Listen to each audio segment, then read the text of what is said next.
কথা বলে 10 মিনিটে এই সচিবালয় ঘেরাও দিয়ে সবকটাকে বের করে এই সরকার পতন করতে। শুধু যে আওয়ামী লীগকে বাদ দিতে হবে তা না, এলাকার যারা সন্ত্রাসী, মাদক ব্যবসায়ী, চাঁদাবাজ, অস্ত্রবাজ, যারা কোনো দল করে না, যে কোনো দলের ব্যানার ব্যবহার করে তারা অপকর্ম করে, তারা জনগণকে অত্যাচার নির্যাতন করে, তাদেরকেও কিন্তু আমাদেরকে বেছে বেছে এই সদস্য সংগ্রহ কার্যক্রম থেকে বাদ দিতে হবে।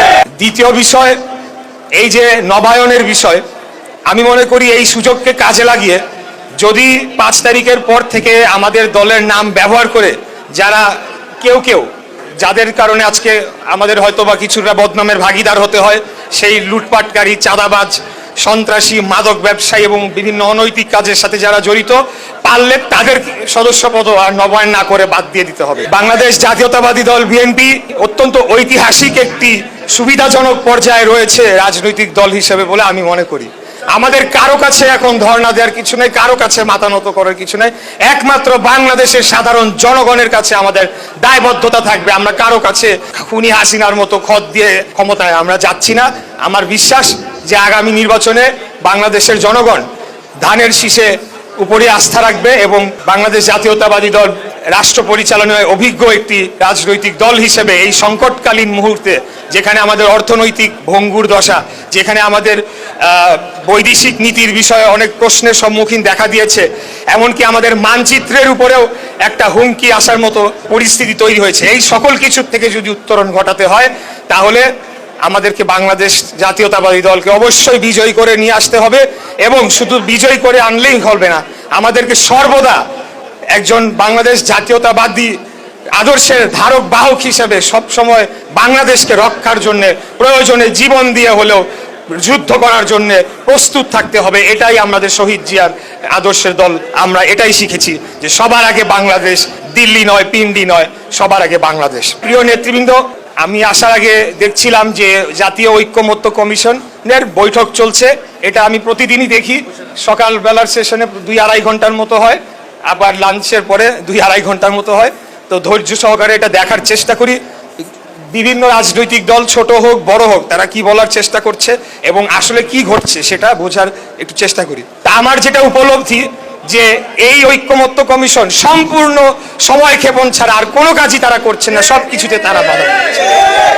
এখানে যারা এটার আয়োজক, তাদের মাঝে মধ্যে তাদের কথা শুনলে মনে হয় তারা এক প্রকার রাজনৈতিক দলের নেতাদেরকে আদেশ দিচ্ছে যে এইভাবেই করতে হবে, এইভাবেই ঐক্যমত্য হয়ে গিয়েছে, এটাকেই মেনে নিতে হবে। তারা জানেই না যে আগামী নির্বাচিত সংসদকে এই সমস্ত আইন পাশ করলে পরেই এটার কোনো দাম আছে, আর যদি না করে ছুঁড়ে বিনে ফেলে দেয় তাহলে এটার কোনো দাম নেই। এটা হলো গিয়া আমাদেরকে সতর্ক থাকতে হবে যে নির্বাচনকে পিছানোর ষড়যন্ত্রটা শেষ দিন পর্যন্ত আমি মনে করি থেকে যাবে। যতই কথা দেয়া হোক, যত বড় মহামানবী বলুক যে অমুক মাসে হবে তমুক মাসে হবে, মহান আল্লাহ তাআলা ছাড়া আমি আর কারোর উপর বিশ্বাস রাখতে চাই না। নির্বাচনটা হয়ে যাওয়ার পর বুঝবো যে হ্যাঁ, নির্বাচনটা অমুক মাসে হয়েছে। আপনারা সকলেই কিছুদিন আগেই রোদ, বৃষ্টি, ঝড় উপেক্ষা করে আপনারা যেভাবে রাজপথে অবস্থান নিয়েছেন, দিনের পর দিন এরকম আন্দোলন নজিরবিহীন টানা 40 দিনের উপরে আন্দোলন করেছেন, কিন্তু আপনাদের দিকে তো একবারও চোখ তুলে ভ্রুক্ষেপ করে বর্তমান অন্তর্বর্তীকালীন সরকার প্রধান তাকায় নাই? তার কি মনে এক ফোঁটা মায়া দয়া নাই? অন্যরা তো গেলে সাথে সাথে গেট খুলে তাদের দাবি দাওয়া মেনে নেওয়া হয়। আমার দুঃখ কষ্টটা ওই জায়গাটায়, কারণ কোনোদিনও মেয়র হওয়ার জন্য আমাদের কোনো পরিকল্পনা ছিল না। এই রায় পাওয়ার পরে আমি আমাদের নেতার সাথে যখন কথা বলেছি, দেশের বাইরে গিয়েও সলা পরামর্শ করে এসেছি, তখনই সিদ্ধান্ত আগেই হয়ে গিয়েছে যে শুধুমাত্র আনুষ্ঠানিকতা সম্পন্ন করব। যেহেতু আমরা একটা রায় পেয়েছি, এটা প্রতিষ্ঠা পাক। এদের আন্ডারে আমি কিসের মেয়রগিরি করব? এরা আমাকে কি করতে দিবে, কাজ করতে দিবে? বরঞ্চ আমাদের টার্গেট আগামী জাতীয় নির্বাচনে আমাদের দলকে বিজয়ী করে আমাদের নেতা উনি প্রধানমন্ত্রী আসনে বসবে, তারপর উনি আমাদেরকে দায়িত্ব বন্টন করে দিবে, যেখানে কাজে লাগাবে।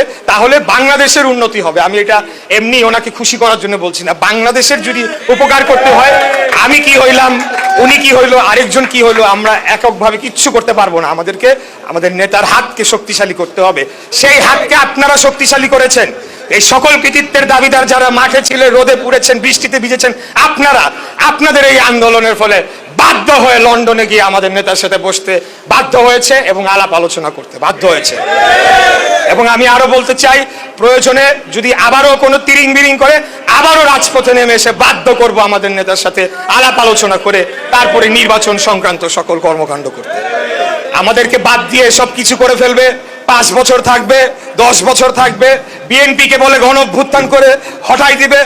আশ্চর্য একটা পরিস্থিতি তারা তৈরি করেছিল বিভিন্ন রকমের উল্টাপাল্টা মন্তব্য করে।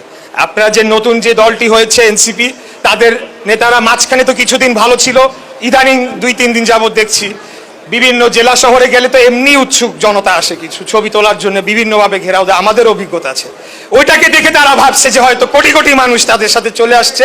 একজন বলে বসলো 17 বছরে আপনারা যেটা পারেন নাই সেটা আমরা 17 মিনিট না 8 মিনিটে করে দেখাইছে। আমি তাদেরকে চ্যালেঞ্জ দিয়ে বলতে চাই, বিএনপি অনেক বড় দল, বিএনপি পরে কথা, আমার সামনে আসুক, 5 মিনিট দাঁড়াইতে পারে নাকি ঢাকা শহরে, সেটা দেখায় দেওয়ার মতো শক্তিমত্তা আছে ইনশাল্লাহ। কারণ আপনারা আমার সাথে আছেন, ছিলেন, বিশেষ করি। শেষ আরেকটি কথা বলবো, আজকে আরেকজন নেতা সার্জিস আলম, উনি বললেন যে ওরা শাপলা না পাইলে আমরাও নাকি ধানের শীষ পাবো না। আশ্চর্য সিদ্ধান্ত দিল নির্বাচন কমিশন।